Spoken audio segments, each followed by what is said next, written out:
Assalamualaikum warahmatullahi wabarakatuh. Alhamdulillahirabbil alamin wassalatu wassalamu ala nabiyyina Muhammadin wa ala alihi wa ashabihi ajmain amma ba'du. Kaum muslimin para pemirsa dimanapun Anda berada yang insyaallah dimuliakan oleh Allah, kembali berjumpa bersama kami dalam kajian serial Fikih Asmaul Husna yang disiarkan langsung dari studio kami Mahat Imam Syafi'i Masjid Aca. Seperti biasa pada hari Kamis pagi, kami menyapa kaum muslimin sekalian dengan satu obrolan khusus terkait Asmaul Husna. Dan insya Allah pada pertemuan kali ini kita akan membahas satu topik baru, yaitu berkaitan dengan perhatikan petunjuk jalanmu. Semoga materi ini menjadi sebuah hal yang menarik dan juga memberikan banyak manfaat untuk kami pribadi dan juga kaum muslimin dimanapun Anda berada. Bersama saya Supriyadi Al-Khazin dan juga pemateri kita Ustadz Haryanto BSHMH. Assalamualaikum Ustadz. Assalamualaikum warahmatullahi wabarakatuh. Bagaimana kabarnya pagi hari ini Ustadz? Alhamdulillah, baik, alhamdulillah. Khair. Gimana kabar antum sama teman-teman di studio? Alhamdulillah kita semua baik dan juga kita doakan semoga pemirsa di rumah senantiasa dalam keadaan baik juga. Dan topik kita perhatikan petunjuk jalanmu ini tidak jauh dari seolah kita akan membahas rambu-rambu lalu lintas ya. Iya, Karena kalau kita pergi kemanapun kita perjalanan ya, kalau kita memperhatikan rambu-rambu lalu lintas, insya Allah aman gitu. Tapi kalau ada satu orang aja ini, dia nyeleneh gitu. Dari satu peraturan, dua peraturan dia langgar, maka imbas buruknya nggak hanya ke dia pribadi, tapi ke orang-orang yang di sekitarnya. Kayak misal dia mau belok kanan, saya ke kiri. Ketika dia atau satu orang tidak mematuhi rambu-rambu lalu lintas, maka buyar semua hal yang ada di jalan. Mungkin gambarnya seperti itu, Ustaz ya. iya. Eh, Petunjuk jalan tadi memang sangat penting sekali karena akhir-akhir ini kan banyak. eh, Pertama, memang orang-orang yang membeli kendaraan bermotor itu semakin banyak, Iya betul. dan memang dimudahkan fasilitas agar orang lebih mudah untuk bisa mendapatkan kendaraan tersebut.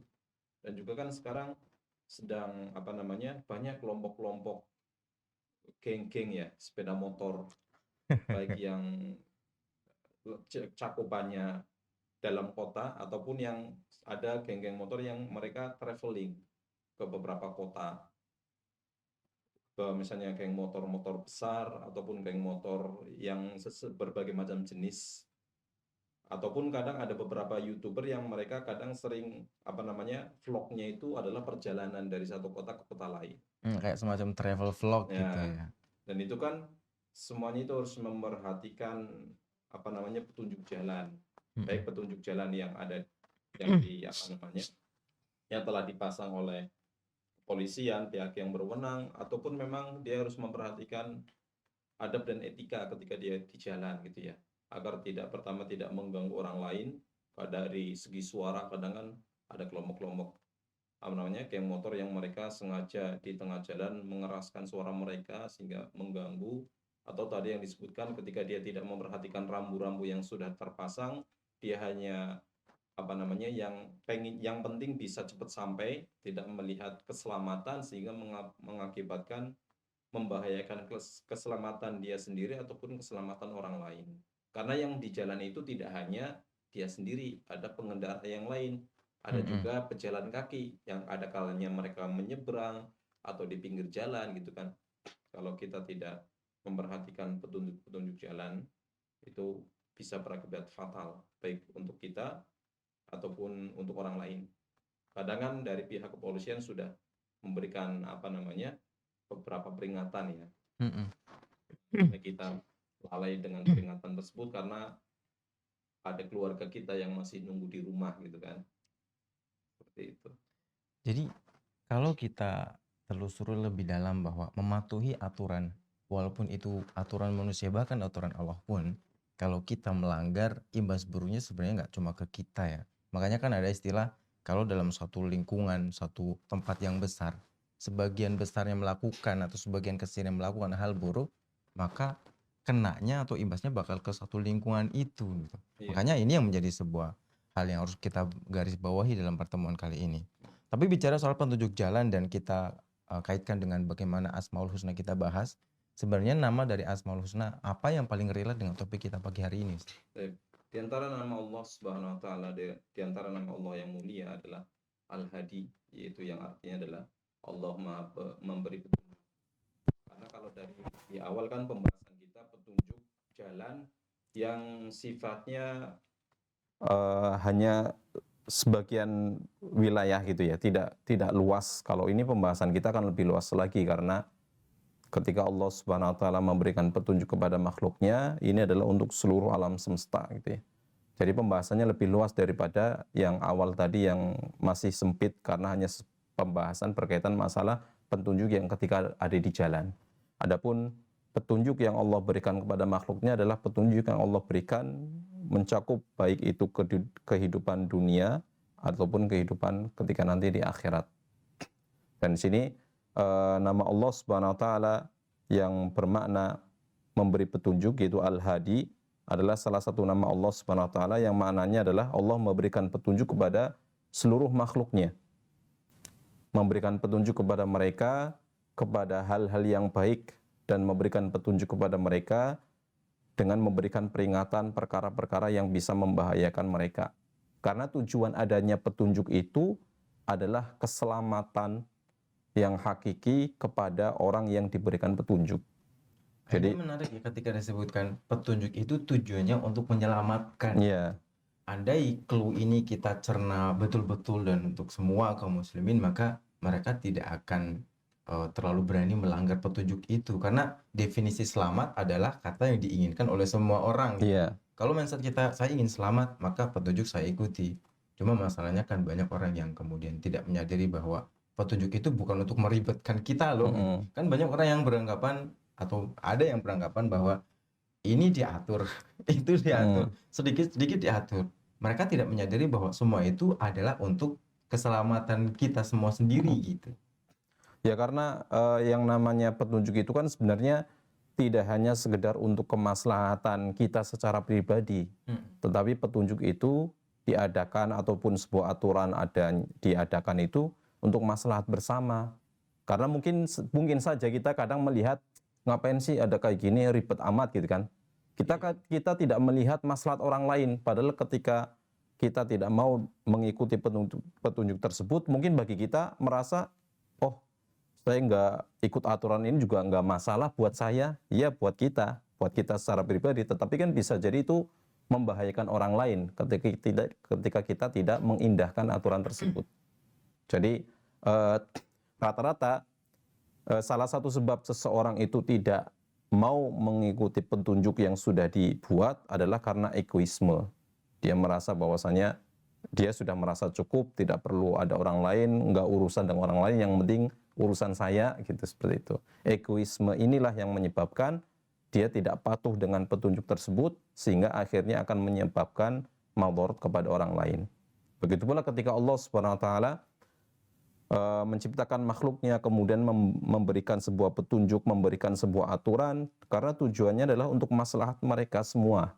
Tidak hanya sekedar individu, ada manfaat individu, tapi ada manfaat yang mencakup halayak ramai, tidak hanya sekedar untuk dia sendiri.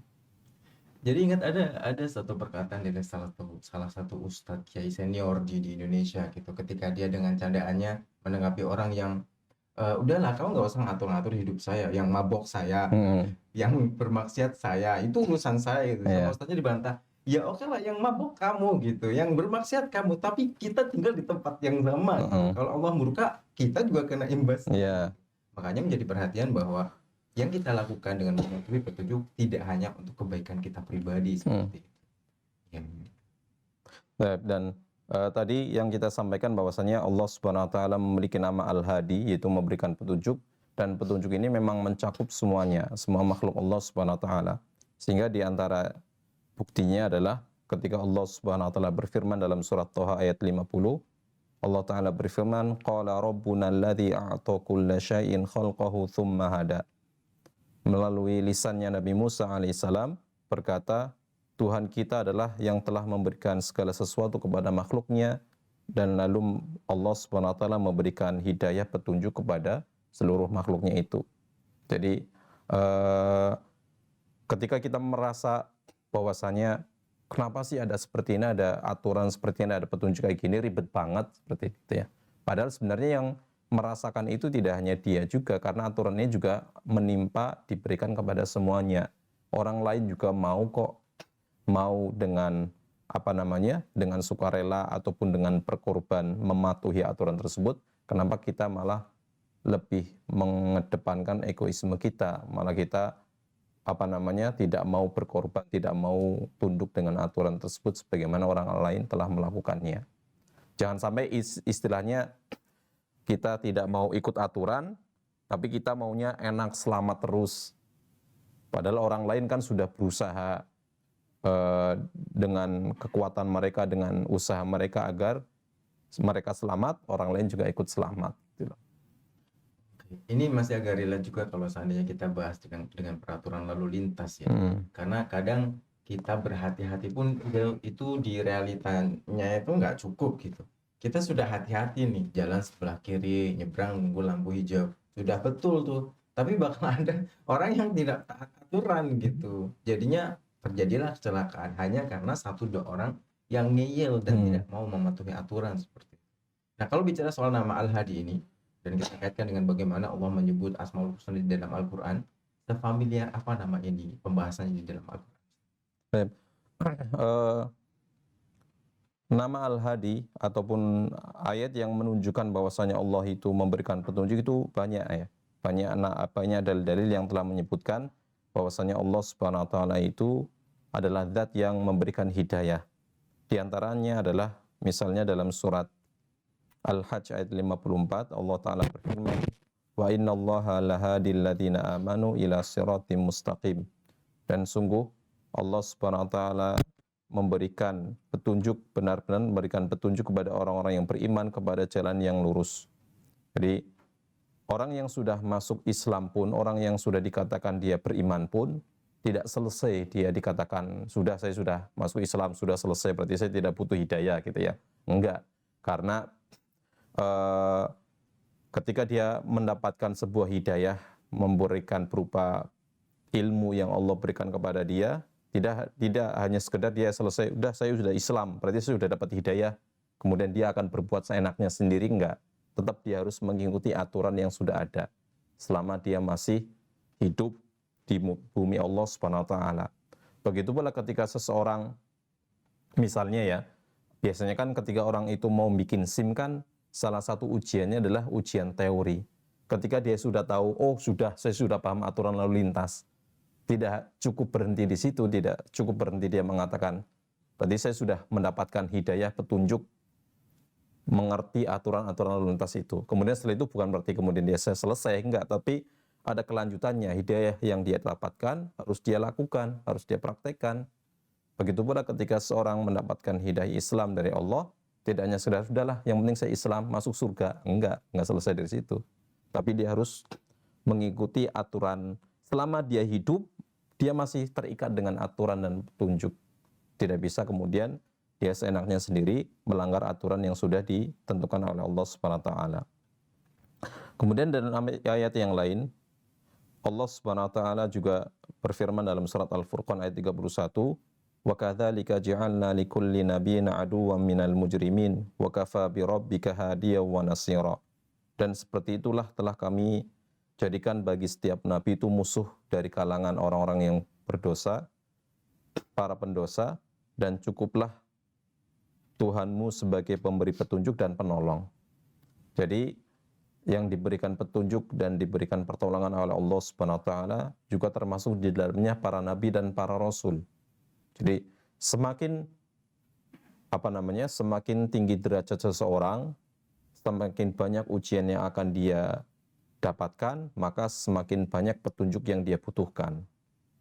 Kalau dia derajatnya keimanannya rendah, ya dia tidak butuh banyak. Tapi ketika keimanannya tinggi, dia akan mendapatkan banyak musibah, maka dia harus ada petunjuk banyak yang akan membimbing dia agar bisa selamat dari musibah tersebut.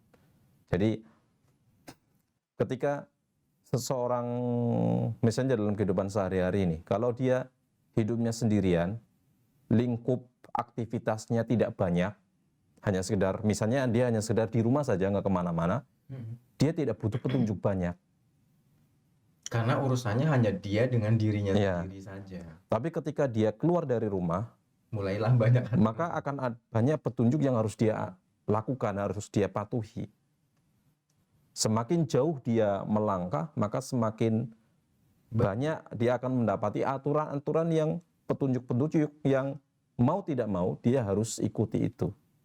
Karena nanti ketika dia tidak mengikuti petunjuk, misalnya dia orang Cilacap misalnya, dia sudah tahu petunjuk aturan yang ada di wilayah Cilacap. Ketika dia keluar dari Cilacap, maka ada aturan petunjuk yang mungkin berbeda di daerahnya. Yang mau tidak mau dia harus ikuti itu. Karena untuk kemaslahatan untuk dirinya dan kemaslahatan orang lain. Karena ketika kita ke wilayah orang lain, kemudian kita tidak mau mengikuti petunjuk yang ada di wilayah tersebut, akan mengganggu mereka. Kehadiran kita malah tidak diinginkan oleh mereka, karena kita tidak mengindahkan, tidak memperdulikan petunjuk yang sudah ada di sana. Oke, yang menarik tadi disebutkan bahwa ya betul petunjuk itu harus dipatuhi. Semakin jauh kita bertemu dengan orang, maka akan semakin banyak aturan yang akan kita dapati. Tapi bicara soal hidayah tadi, Ustaz, bukankah ketika seseorang dia memeluk Islam itu adalah hidayah utama yang memang sudah dia dapatkan gitu, ada jaminan kebaikan di akhirat ketika hidayah Islam ini dia dapat. Tapi ternyata tidak cukup dengan itu ya. Seolah memberi gambaran bahwa hidayah itu jenisnya tidak cukup hanya dengan hidayah masuk Islam saja. Atau memang dalam syariat Islam ini hidayah dibagi-bagikah atau bagaimana, Ustaz? Dalam agama Islam, hidayah itu ada dua macam. Yang pertama adalah namanya hidayatul bayan wal irsyad, yaitu hidayah berupa petunjuk atau penjelasan. Di sini seperti misalnya Allah Subhanahu wa taala menjelaskan kepada makhluknya apa yang Allah sukai dan Allah tidak sukai melalui wahyu yang Allah sampaikan kepada para nabi dan para rasul melalui malaikat Jibril. Kemudian para rasul menyampaikan kepada umatnya ataupun para nabi dan para ulama. Dan ini hidayah ini bisa dilakukan oleh orang-orang yang memang memiliki kafaah, memiliki kemampuan, memiliki ilmu. Seperti seorang dai, seorang ustadz, dia bisa memberikan hidayah petunjuk ini, hidayatul bayan wal irsyad. Kita menjelaskan kepada orang lain sebuah aturan, itu namanya hidayatul bayan, karena menjelaskan. Tapi yang kedua, ada yang namanya hidayatul taufik, yaitu kemampuan menjadikan hati orang, menjadikan seseorang itu mau tunduk dan patuh untuk melakukan sesuatu, yaitu melakukan petunjuk tersebut dengan sukarela, itu hanya dimiliki oleh Allah Subhanahu wa taala. Jadi ada kalanya kita menjelaskan ke beberapa orang misalnya sebuah kebaikan. Kita sudah menjelaskan pada orang lain, beberapa orang kita menjelaskan sebuah kebaikan, kita sudah menyampaikan hidayatul bayan wal irsyad. Tetapi perkara mereka mau melakukan atau tidak, itu bukan urusan kita, itu urusan lain. Karena yang bisa menggerakkan hati seseorang itu mau sadar untuk melakukan sesuatu yang baik, itu kita tidak memiliki kemampuan itu. Sehingga terkadang kita dapati ada sebagian kita sampai geleng-geleng kepala, ini anak kok sudah dijelaskan berulang-ulang, kok kenapa masih seperti ini ya? Kenapa kok sudah bolak-balik, sudah dijelaskan, sudah banyak orang sudah menjelaskan, sudah melihat bahayanya melakukan sesuatu, tetapi kok kenapa orang ini tetap melakukan hal tersebut? Yaitu karena memang Allah Subhanahu wa taala belum memberikan hidayah itu taufik kepada orang tersebut. Sebagaimana kita tahu juga dalam kehidupan nyata, laki-laki mungkin tidak jauh lah dari masalah misalnya patuh lalu lintas di jalan itu ya. Kita yakin semua orang itu yang melanggar aturan, mereka tahu kalau yang mereka lakukan itu salah. Mereka tahu apa yang mereka lakukan itu salah, tetapi kenapa mereka tetap melakukan itu? Karena memang tidak ada kesadaran. Kadang orang tidak ada kesadaran dari diri mereka untuk mematuhi aturan tersebut. Jadi mengetahui petunjuk itu satu, menjalankan petunjuk itu satu hal yang berbeda lagi. Ada kalanya kita tahu ini benar, tetapi kemampuan kita untuk mengikuti kebenaran itu hanya ada pada Allah Subhanahu wa taala. Jadi hidayatul taufik ini hanya milik Allah Subhanahu wa taala. Jadi tidak perlu heran, tidak perlu kaget misalnya ada seseorang yang sekolah di pondok pesantren ataupun perguruan tinggi yang Islami yang mungkin tiap hari sudah mendapatkan siraman rohani, bahasanya seperti itu. Tiap hari sudah mendapatkan ceramah dan sebagainya, tapi kok ternyata ada saja di lembaga pendidikan Islam ada saja 1-2 orang yang masih kita nyeleneh gitu ya. Kok lulusan kayak gini seperti ini sih? Oh ya, memang lembaga pendidikan itu, guru itu hanya bisa memberikan hidayatul bayan wal irsyad dan tidak menjamin tidak menjamin orang tersebut bisa berubah gitu ya. Memang berubah secara pemikiran, dalam artian ada pengetahuan baru yang dia dapatkan, tetapi menjadikan dia sadar, tergerak untuk melakukan sesuatu, memang itu hal lain gitu ya. Makanya tidak ada yang namanya lembaga, baik lembaga yang sifatnya suatu pemerintahan, kemudian tidak kok ada saja yang kemudian yang nyeleneh gitu ya. Misalnya lembaga penegak hukum, kan harusnya lembaga penegak hukum adalah satu-satunya lembaga yang semua orang yang ada di situ taat dengan hukum, sadar dengan hukum. Ya, tapi kan nyatanya tidak. Nyatanya ada saja 1-2 orang yang kemudian melanggar, padahal dia harusnya orang yang terdepan patuh dengan hukum. Itu karena memang dia belum mendapatkan hidayah taufik dari Allah Subhanahu wa taala.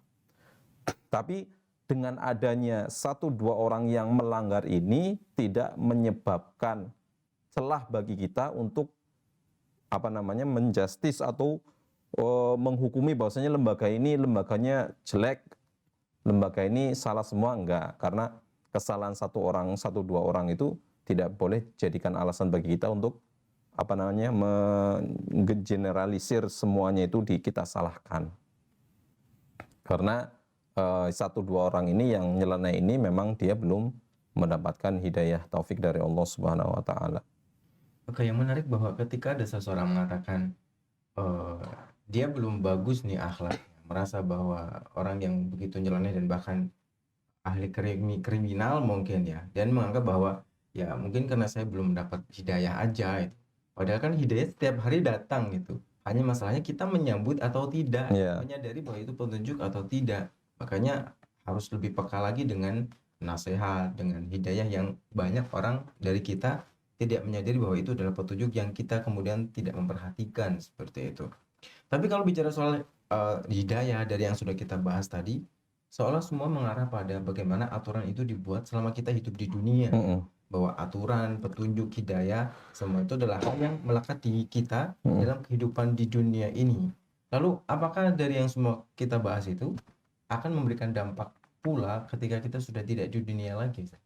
Ya, bahwasanya Allah Subhanahu wa taala tadi di awal juga kita sampaikan bahwasanya petunjuk dari Allah Subhanahu wa taala itu tidak hanya diberikan di dunia, tetapi nanti di akhirat juga Allah akan memberikan petunjuk. Tetapi petunjuk yang Allah berikan di akhirat itu adalah sebagai imbas ataupun balasan dari apa yang kita lakukan ketika di dunia. Kalau ketika di dunia itu kita mengikuti petunjuk, maka petunjuk kemudian kita mengikuti petunjuk yang Allah berikan ketika kita masih di dunia, maka Allah akan memberikan petunjuk yang baik nanti di akhirat. Tapi kalau ketika kita di dunia tidak mau mengikuti petunjuk yang Allah berikan, ya nanti kita akan ditunjukkan oleh Allah pada sesuatu yang buruk. Misalnya di sini ada dalil-dalil yang menunjukkan hal tersebut. Misalnya dalam surat Yunus ayat ke-9 Allah Ta'ala berfirman, Innal ladzina amanu wa 'amilus shalihat yahdihim rabbuhum biimanihim tajri min tahtihimul anharu fi jannatin na'im.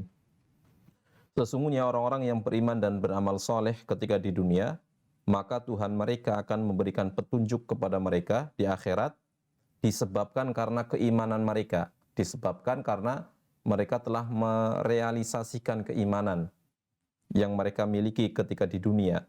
Ditunjukkan kemana? Ditunjukkan kepada surga yang penuh dengan kenikmatan, yang di dalamnya ada sungai-sungai yang mengalir di bawah kaki mereka. Jadi mereka orang-orang ahli surga, orang-orang yang memang ketika di dunia mengikuti petunjuk Allah, maka mereka akan ditunjukkan oleh Allah jalan masuk ke dalam surga. Dan sebaliknya, dalam surat Shafat ayat 22 ayat 23, Allah Ta'ala berfirman, "Uhsyurul ladzina zalamu wa azwajahum wa ma kanu ya'budun min dunillahi fahduhum ila siratil jahim." Kemudian para malaikat diperintahkan untuk mengumpulkan orang-orang yang mereka zalim, orang-orang kafir yang tidak mau mengikuti petunjuk Allah, tidak mengikuti hidayah Allah di dunia, wa azwajahum, dan teman-teman mereka, teman-teman yang sama-sama orang-orang yang zalim, wa ma kanu ya'budun min dunillah, dan juga dikumpulkan bersama mereka apa yang mereka sembah di dunia selain Allah. Apa petunjuk Allah yang berikan? Fahduhum ila siratil jahim, maka tunjukkanlah kepada mereka jalan masuk ke dalam neraka. Jadi ini akibat dari mereka tidak mau mengikuti petunjuk. Begitu pula ketika misalnya orang-orang tidak mau mengikuti aturan yang telah ditetapkan oleh pemerintah sehingga mereka melanggar, ya nanti ketika mereka ditangkap akan diberikan petunjuk ke dalam penjara. Dan ketika mereka mau mematuhi aturan, ya mereka akan mendapatkan reward, akan mendapatkan balasan kebaikan pula. Jadi di sini petunjuk yang dimaksud yang Allah berikan di akhirat nanti adalah hasil dari jerih payah seseorang yang mereka lakukan ketika di dunia. Ketika mereka mengikuti petunjuk di dunia, maka mereka akan ditunjukkan ke dalam surga. Tapi kalau mereka tidak mengikuti petunjuk di dunia, tidak mengikuti jalan yang telah Allah gariskan, maka Allah akan menunjukkan kepada mereka jalan menuju nerakanya Allah Subhanahu wa taala. Waliyadzubillah. Bisa dibilang juga kalau di banyak istilah kita menyebut hidup di dunia itu seperti bercocok tanam ya, Ya. dengan menggunakan rambu-rambu yang ada. Makin kita patuh pada peraturan, bercocok tanam dengan peraturan dan tata cara yang benar, maka panennya kita ya di akhirat dengan ditempatkan di tempat yang selayaknya kita mendapatkan hasil dari yang sudah kita perjuangkan di dunia ini. Berbeda dengan sebaliknya kalau di dunia ya hidup cuma santai-santai aja, aturannya semua nggak dipedulikan, ya bagaimana kita punya bekal yang banyak di akhirat kelak. Mungkin seperti itu ya. Iya, kalau misalnya tadi dikaitkan dengan masalah nanam-menanam gitu ya. Ketika seseorang itu menanam padi misalnya, dia sudah berusaha keras mengikuti aturan bagaimana cara menanam padi, bagaimana cara memberi pupuk, bagaimana cara mengolah sawah, bagaimana cara menghilangkan gulma ataupun hama-hama yang ada di padi, maka ketika dia panen, dia minta petunjuk. Apa petunjuk yang kita berikan? Petunjuknya yang baik. Kalau sudah selesai, maka pisahkan padi itu dari tangkainya, kemudian kita akan tunjukkan tempat untuk memisahkan antara padi dengan bulirnya. Nanti bisa dimasak, bisa dimakan. Itu petunjuknya yang bagus. Tapi kalau seseorang itu menanam tidak memperhatikan petunjuk-petunjuk yang ada, dia nanamnya ngasal, mengolah tanahnya juga asal-asalan, tidak membersihkan hama, ketika waktu akhirnya panen nggak panen, tanamannya rusak. Kemudian dia minta petunjuk, terus bagaimana, apa yang harus saya lakukan? Apa akan ditunjukkan sana tempat untuk mengelola padi? Ya nggak ada manfaatnya. Petunjuknya adalah kumpulkan, bakar. Jadi petunjuknya akan berbeda. Orang yang berhasil mengikuti petunjuk akan ditunjukkan kemudian dengan petunjuk yang baik. Tapi kalau dia gagal, tidak mau mengikuti petunjuk, ya akan ditunjukkan akhirnya kepada petunjuk yang buruk juga, seperti itu. Iya, ya. Maka bicara soal petunjuk, dari tadi kita membahas bahwa petunjuk itu seolah berlaku untuk manusia dan yang sejenisnya. Tapi agak nyeleneh nih pertanyaan. Apakah petunjuk itu juga berlaku untuk makhluk selain dari kita? Taruhlah seperti hewan, binatang. Karena kadang di banyak momen hewan-hewan itu seperti dengan manusia ya, seperti begitu dekat dan ngerti bahasa manusia gitu. Ada hewan-hewan yang kalau diajak dan disuruh apapun oleh manusia dia nurut gitu. Bahkan banyak orang yang berteman dengan hewan gitu. Yang serem ada di beberapa waktu yang lalu saya melihat ada seseorang berteman dengan buaya gitu. Buayanya kan rumah dia dekat dengan sungai, buayanya main ke rumah dia, Iya. jadi elus-elus gitu. Seolah bahwa hal yang berlaku pada manusia, petunjuk-petunjuk itu seperti berlaku juga pada hewan. Nah, kalau bicara soal hidayah dan petunjuk ini, apakah hewan juga akan mendapatkan hal yang sama seperti yang kita dapatkan? Baik. Hidayah ataupun petunjuk Allah Subhanahu wa taala itu juga berlaku kepada semua makhluk termasuk hewan ya. Di ayat yang pertama yang kita sebutkan tadi dalam surat Toha, Allah taala mengatakan qala rabbuna alladzi a'ta kulla syai'in khalqahu tsumma hada. Tuhan kita yang telah memberikan segala sesuatu kepada seluruh makhluknya, dan Allah lah yang kemudian memberikan petunjuk kepada mereka semua. Maka di sini juga termasuk di dalamnya hewan juga. Dalam ayat yang lain juga Allah Ta'ala berfirman, walladzi qaddara fahada. Dan dialah Allah yang telah menentukan kadar segala sesuatu, masing-masing sudah ditentukan kadarnya, dan dialah yang telah memberikan petunjuk. Sehingga di sini Imam Ibnu Athiyah rahimahullah mengatakan bahwasanya petunjuk yang Allah maksudkan di sini adalah am, sifatnya umum. Li jami'il hidayat fil insan wal hayawan, untuk manusia dan hewan-hewan juga. Meskipun nanti berbeda dari jenis petunjuk yang Allah berikan, karena manusia dan jin kan memang mempunyai mukallaf ya, punya beban untuk tanggung jawab, kewajiban untuk beribadah pada Allah dengan sholat, zakat, puasa dan sebagainya. Adapun hewan itu berbeda kondisinya, sehingga Imam Ibnu Athiyah rahimahullah beliau menyebutkan beberapa maksud dari hidayah yang Allah tunjukkan kepada para hewan adalah misalnya beliau menyebutkan perkataan Muqatil wal Kalbi rahimahumullah mengatakan hadal hayawan ila wad'idz dzakar wa wad'idz dzukur al inas, yaitu petunjuknya misalnya Allah memberikan petunjuk kepada hewan-hewan bagaimana cara reproduksi. Hewan itu kita tidak perlu mengajari mereka bagaimana cara reproduksi, mereka bisa sendiri. Dan kita mengenal itu dengan bahasa kita insting ya. Iya. Naluri kehewanannya sedang bekerja. Padahal dalam syariat Islam itu bisa disebut sebagai hidayah untuk mereka. Kita sebagai manusia, ada sebagian manusia yang diberikan kemampuan, ada otak, memiliki kemampuan berpikir, memiliki kemampuan untuk melakukan segala sesuatu yang mungkin tidak bisa dilakukan oleh hewan. Ada kalanya kita butuh bantuan, misalnya tadi ya, misalnya contoh reproduksi, ada sebagian orang yang belum tahu bagaimana caranya gitu ya, dan perlu diajari bagaimana caranya seperti itu. Sedangkan hewan tidak gitu ya. Kita tidak perlu cawe-cawe pun, tidak perlu cawe-cawe bahasanya yang lagi rame itu ya. Tidak perlu ikut campur tangan pun, hewan akan sendirinya mereka tahu. Termasuk contoh yang lain adalah hadal maulud inda wad'i ilal masjisati. Ketika hewan itu dilahirkan, bayinya, mereka dengan sendiri akan tahu bagaimana cara mereka minum air susu dari induknya, tidak perlu diajari. Dan juga membuat sarang ataupun tempat tinggal mereka sendiri, mereka tidak perlu kita ajari. Allah Subhanahu wa taala mengilhamkan, memberikan petunjuk kepada mereka yang tadi disebutkan sebagai insting hewan. Mereka bisa melakukan itu semuanya. Dalam ayat yang lain juga Allah Ta'ala mengatakan dalam surat An-Nahl ayat 68 sampai 69, Allah Ta'ala berfirman, wa auha rabbuka ilan nahli anittakhidhi minal jibali buyutan wa minasyajari wa mimma ya'rishun. Dan Tuhanmu mewahyukan kepada lebah, memberikan petunjuk kepada para lebah, buatlah sarang-sarang di bukit-bukit, di pohon-pohon kayu, dan di tempat-tempat yang dibuat oleh manusia. Maksudnya di rumah, kadang di bangunan-bangunan yang dibikin oleh manusia.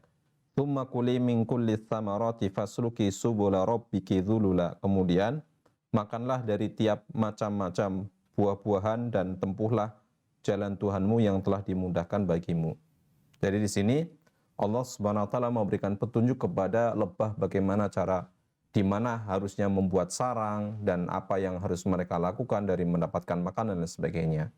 Jadi petunjuk di sini, petunjuk yang dimaksud yang Allah berikan kepada hewan adalah petunjuk untuk melakukan aktivitas mereka, dan tidak perlu kita kemudian mengajari, apalagi membuat sekolah hewan, ya nggak perlu, karena mereka sudah bisa melakukan segala aktivitas untuk kemaslahatan mereka sendiri sesuai dengan apa yang telah Allah tentukan kepada mereka semuanya. Nah, ini kalau kemudian kita balik lagi ke manusia ya. Di hewan kita mengenal adalah insting hewani yang kemudian tanpa kita ajari mereka akan berjalan sendiri. Nah, kalau kita balikan ke kita manusia, apakah ada sifatnya yang kita sebut itu sebenarnya insting, tapi itu sebenarnya sebuah hidayah dan petunjuk dari Allah gitu. Maksudnya dalam kehidupan sehari-hari, se-urgent apakah dan sejelas apakah petunjuk itu dipakai dalam hal yang sifatnya memang real kegiatan sehari-hari. Jadi memang petunjuk itu memang sangat dibutuhkan bagi kita, bagi manusia untuk aktivitas sehari-hari, karena tadi ya di awal sudah kita sebutkan berulang-ulang, ketika seseorang itu tidak mengikuti petunjuk yang sudah ditetapkan, itu bisa berakibat fatal. Fatal dalam artian bisa menyebabkan kerusakan pada diri kita atau bahkan bisa sampai kematian gitu ya. Contohnya misalnya dalam dunia kesehatan misalnya kan, ketika orang sakit kemudian dia pergi ke dokter, ataupun seandainya dia tidak pergi ke dokter, dia langsung beli obat yang dia butuhkan, otomatis dari pihak dokter atau dari pihak apoteker misalnya dia sudah memberikan petunjuk aturan minum obat tersebut.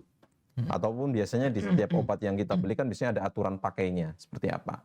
Kalau coba bayangkan kalau kita tidak ikuti aturan itu, tidak mengikuti aturan yang sudah ditetapkan oleh pihak pembuat obatnya, bisa jadi akan terjadi overdosis. Atau bisa jadi bisa lebih dari itu, kalau seandainya tidak overdosis, tidak menyebabkan kita masuk ke rumah sakit, ya bisa jadi kita malah masuk ke liang lahat. Makanya ini yang disebut ada orang yang tidak mematuhi aturan tapi terlalu konyol ya. Kadang orang hanya menggunakan logika. Kalau dia pikir ini kan obat diminum sehari 3 kali, kerjanya efeknya seperti ini.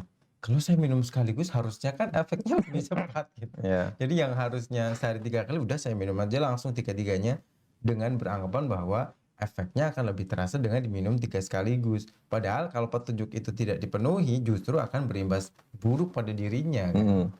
Itu malah bahaya karena dia tidak, karena sebenarnya ketika ketika pihak yang memang memiliki kemampuan untuk mengatur itu memberikan sebuah petunjuk tertentu, karena mereka sudah menghitung untuk efeknya dan lain sebagainya supaya tidak timbul madharat, karena fungsinya obat untuk mengobati, tapi ketika digunakan tidak dengan semestinya, tidak sesuai petunjuk, bukannya mengobati maka malah bikin mati gitu kan.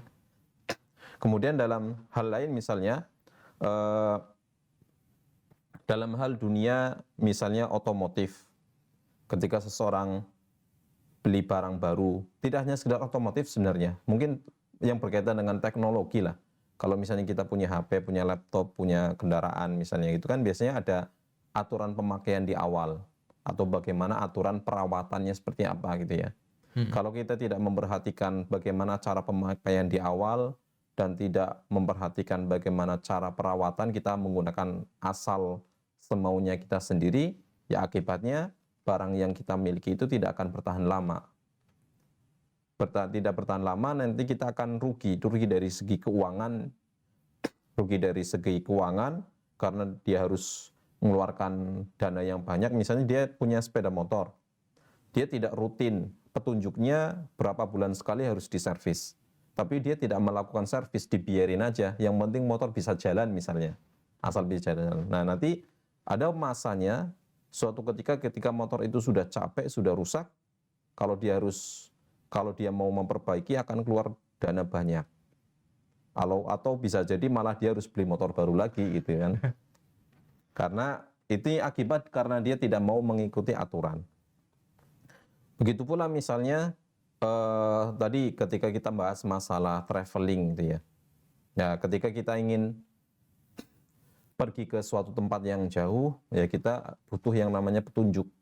Baik petunjuk jalan yang ada di jalan, mengarah ke tempat sesuatu dengan jarak tertentu misalnya, atau petunjuk yang kita gunakan di HP kita, misalnya pakai Google Map untuk bisa tahu arah jalan. Kalau kita mengikuti arah ataupun petunjuk jalan yang sudah ditetapkan, kita akan sampai ke tujuan dengan waktu yang lebih efisien dan tenaga tidak terbuang banyak dan biaya tidak terbuang banyak. Tapi kalau kita pergi ke tempat yang jauh, tidak mengikuti aturan, tidak mengikuti petunjuk, asal jalan saja, yang terjadi nanti akan tersesat. Waktunya habis buat muter-muter-muter, ternyata nggak nyampe-nyampe. Bensinnya sudah banyak, habis, terbuang, nggak nyampe-nyampe. Waktunya sudah terbuang banyak, ternyata tidak sampai tujuan. Lah wong yang mengikuti Google Maps saja kadang tersesat, apalagi nggak ngikutin sama sekali kan gitu. Jadi nggak efisien di banyak hal ya, dari segi waktu, dari segi pemanfaatan seperti bensin dan lain-lain. Yang mengikuti petunjuk aja kadang masih suka kepleset, apalagi yang tidak menggunakan petunjuk gitu. Jadi memang dalam aktivitas kita sehari-hari pun memang kita butuh yang namanya petunjuk ataupun sebuah aturan agar petunjuk yang diberikan itu tujuannya adalah intinya ya untuk kemaslahatan kita juga gitu, agar kita bisa sampai kepada tujuan kita yang kita inginkan gitu. Dan sepertinya kalau bicara soal petunjuk dan tentang aturan penggunaan dan sejenisnya itu tidak hanya melulu soal kayak tadi kesehatan atau tentang otomotif, lebih kerasa lagi yaitu bagaimana sebuah petunjuk dipakai dalam lingkungan kerja ya. Karena seseorang yang bekerja di sebuah lembaga ataupun dimanapun itu selalu ada dan banyak aturan yang ada di sana gitu. Apalagi kalau posisi dia bukan yang pemiliknya, bukan bosnya. Bahkan bos pun harus mematuhi petunjuk. Mungkin perlu kita singgung juga betapa pentingnya aturan, petunjuk, hidayah dalam dunia kerja. Dalam dunia kerja itu kan khususnya seorang pegawai ya, dia kan harus memperhatikan petunjuk dan arahan dari pimpinannya, atasannya. Karena yang punya hajat itu kan, yang punya kebutuhan itu kan adalah pimpinannya, apa yang diperlukan oleh sebuah perusahaan. Jadi pegawai itu harus ngikutin. Dan ketika seorang pegawai, seorang bawahan tidak mengikuti aturan yang telah ditetapkan oleh atasannya, maka ada dampak buruk yang akan timbul. Di samping juga dia harus tahu bahwasanya posisi dia sebagai pegawai, meskipun memang jamnya sudah ditentukan dari jam sekian sampai sekian, di jam kerja itu kan waktu dan tenaganya itu secara tidak langsung sudah disewa oleh pimpinannya yang memberikan dia gaji untuk melakukan kerja yang sudah ditentukan oleh pimpinan. Maka dia tidak boleh di jam kerja itu menggunakan jam kerjanya untuk sesuatu yang tidak ada kaitannya dengan pekerjaannya. Misalnya dari atasannya nyuruh bekerja A, dia malah menggunakan waktu dan tenaganya di jam kerja untuk melakukan kegiatan B. Padahal kegiatan B ini tidak dibutuhkan oleh perusahaannya. Itu merugikan.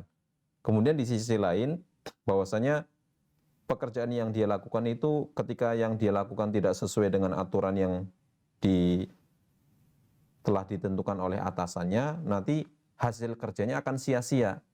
Sia-sia dari segi karena pekerjaan yang dihasilkan ternyata tidak dibutuhkan oleh atasannya. Dia sudah terbuang waktu, waktunya sudah terbuang, mungkin ada sebagian harta milik perusahaan telah dia gunakan, tetapi ternyata karena dia menjalankan tugasnya seenaknya sendiri, sehingga menyebabkan hasil dari yang telah dia kerjakan tidak digunakan ataupun percuma. Yang ini kadang ada satu hal yang perlu kita ingatkan. Memang setiap orang itu kan memiliki model ataupun gaya masing-masing.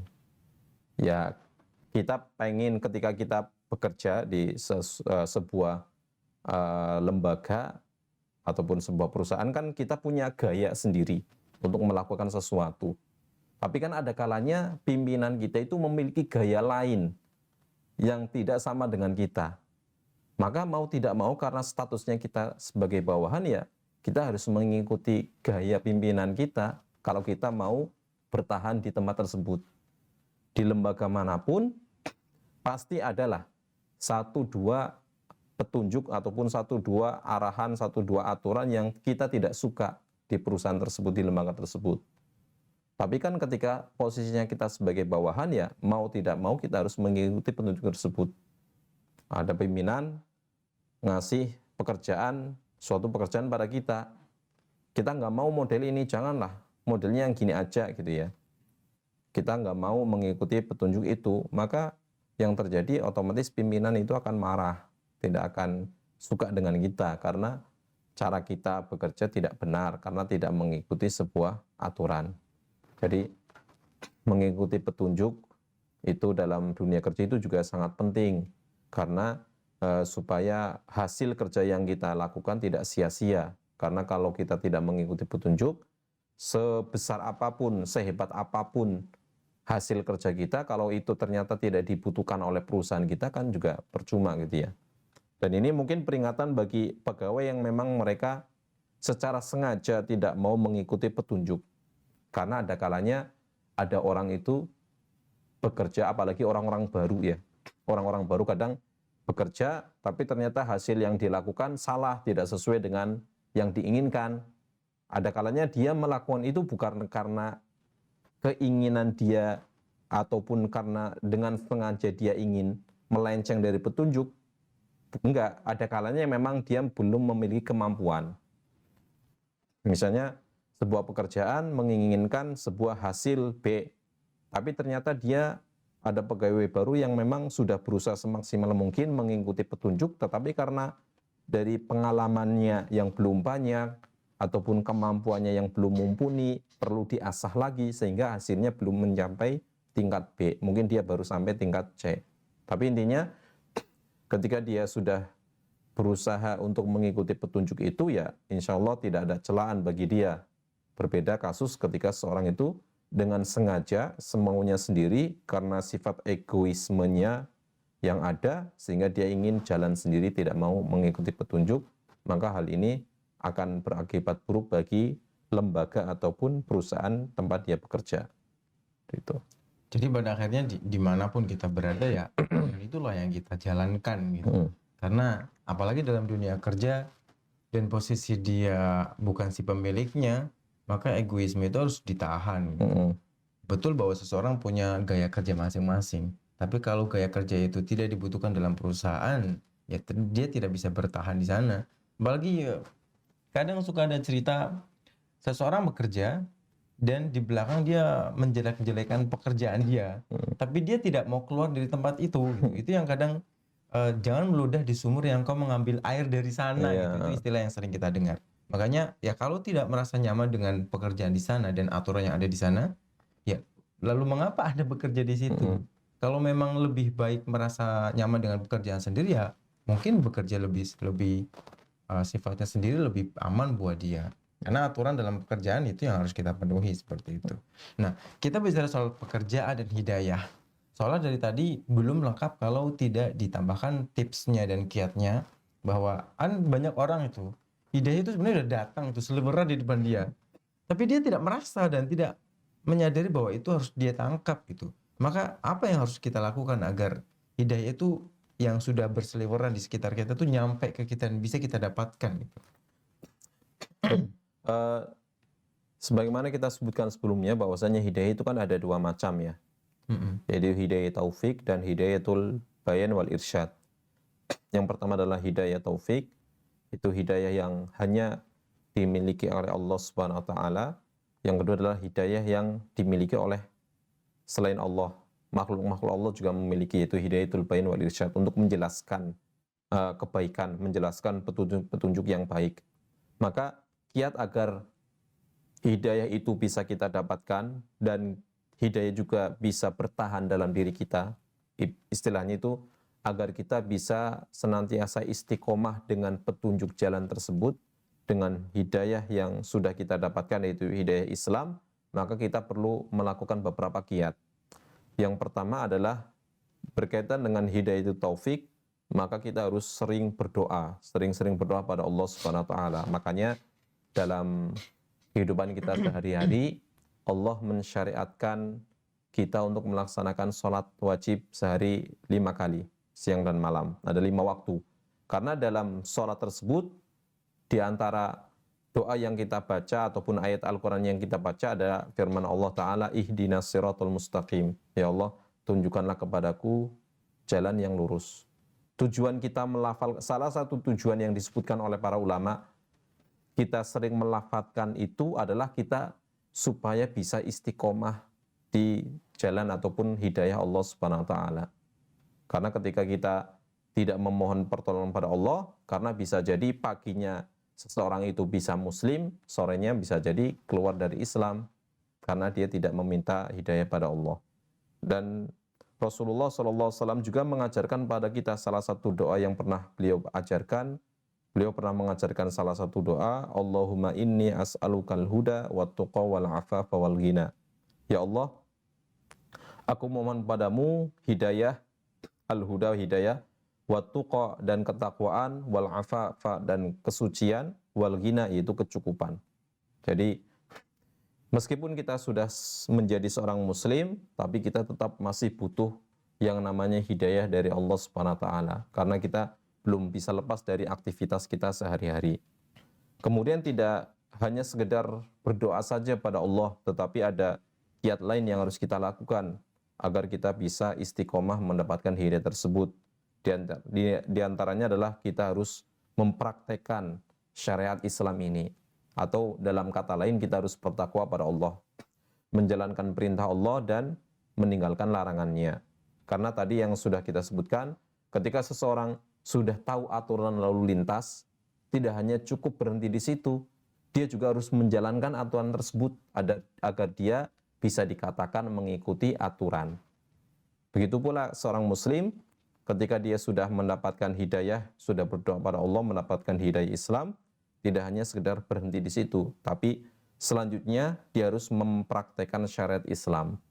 Harus mempraktekkan syariat Islam, khususnya pada dirinya sendiri, kemudian keluarganya, kemudian lingkungan sekitarnya. Tujuannya apa? Agar hidayah yang telah Allah berikan bertahan dan dia bisa istiqomah dengan hidayah tersebut. Dan ada amalan lain, misalnya dia membaca Al-Quran dan mentadaburinya, kemudian dia juga menteladani sunnah-sunnah Rasul SAW dan meneladani para sahabat radhiyallahu ta'ala anhum yang sudah jelas mereka dijamin masuk surga. Agar kita bisa sampai ke surganya Allah Subhanahu wa Ta'ala, kita mengikuti petunjuk, mengikuti jalan yang sudah pernah dilalui oleh orang-orang yang sudah jelas masuk ke dalam surga. Ibaratnya, kalau kita ingin pergi ke Jakarta, jalan ke Jakarta kan itu sudah jelas. Kita tidak perlu kemudian bikin jalan baru lagi. Karena kalau kita jalan ke Jakarta sudah jelas, sudah gamblang, malah kita bikin jalan sendiri, cari jalan ke laut, ke hutan, ke gunung. Bukan nyampe Jakarta yang kita, akhirnya kita tidak sampai ke Jakarta, malah kita bisa nyampe ke tempat yang tidak jelas. Begitu pula, jalan menuju surga itu sudah ada garisnya, sudah ada jalurnya, tinggal kita ikuti saja jalurnya, tidak perlu kita bikin jalur sendiri, takutnya nanti nggak sampai ke surga, gitu kan malah repot. Tuh. Kemudian yang terakhir adalah dia bersungguh-sungguh dalam usahanya tersebut. Dia harus meninggalkan egoismenya, dia harus bersungguh-sungguh dalam bertakwa pada Allah Subhanahu wa Ta'ala.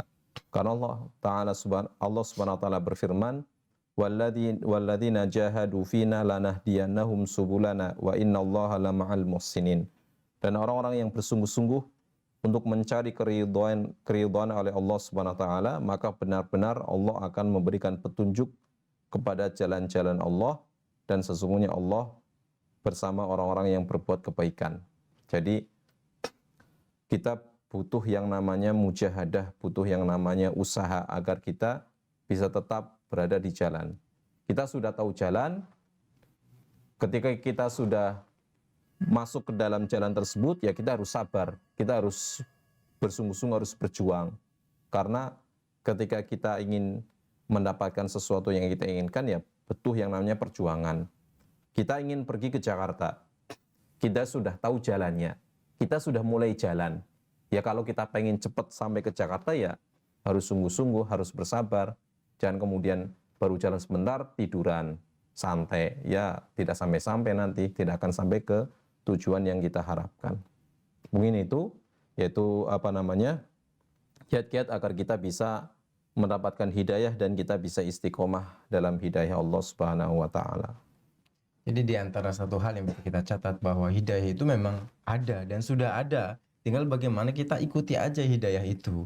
Kalau kita nyeleneh, membuat sesuatu yang baru, bahkan meyakini bahwa yang saya yakin itulah jalan menuju tujuan yang benar. Kayak tadi mau ke Jakarta, udah ada jalannya. Nggak usah bikin jalan baru daripada nanti nggak nyampe-nyampe gitu kan. Ikuti aja apa yang ada, petunjuk yang sudah tertera, maka kita akan sampai di tempat dengan selamat dan lebih on time seperti itu.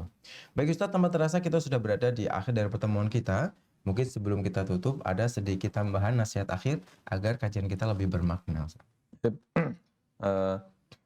Sebagai pengingat bagi saya pribadi dan kaum muslimin semuanya, bahwasanya kita hidup di dunia ini ada yang namanya sebuah aturan, baik aturan dari Allah Subhanahu wa taala yang mencakup untuk kemaslahatan kehidupan kita dunia akhirat, ada juga aturan yang memang dibuat manusia yang bersifat duniawi untuk kemaslahatan kita bersama. Maka nasihat bagi saya pribadi dan kaum muslimin semuanya untuk senantiasa mengikuti petunjuk dan aturan tersebut. Karena aturan dibuat, insya Allah semata-mata adalah untuk kemaslahatan kita bersama. Dan jangan lupa, kita senantiasa berdoa dan tidak bosan-bosannya senantiasa berdoa dan memohon pada Allah Subhanahu wa taala agar kita bisa istiqomah dalam menjalankan petunjuk, dalam memperoleh hidayah dari Allah Subhanahu wa taala. Baik, dengan demikian itulah diantara yang bisa kita bicarakan pada pertemuan kali ini. Semoga topik kali ini memberikan banyak manfaat untuk kami pribadi dan juga kaum muslimin dimanapun Anda berada. Baiklah, dari studio kami Mahat Imam Syafi'i Main Cilacap, kami pamit undur diri. Aku luqali hadza wa astaghfirullah li wa lakum. Assalamualaikum warahmatullahi wabarakatuh. Assalamualaikum warahmatullahi wabarakatuh.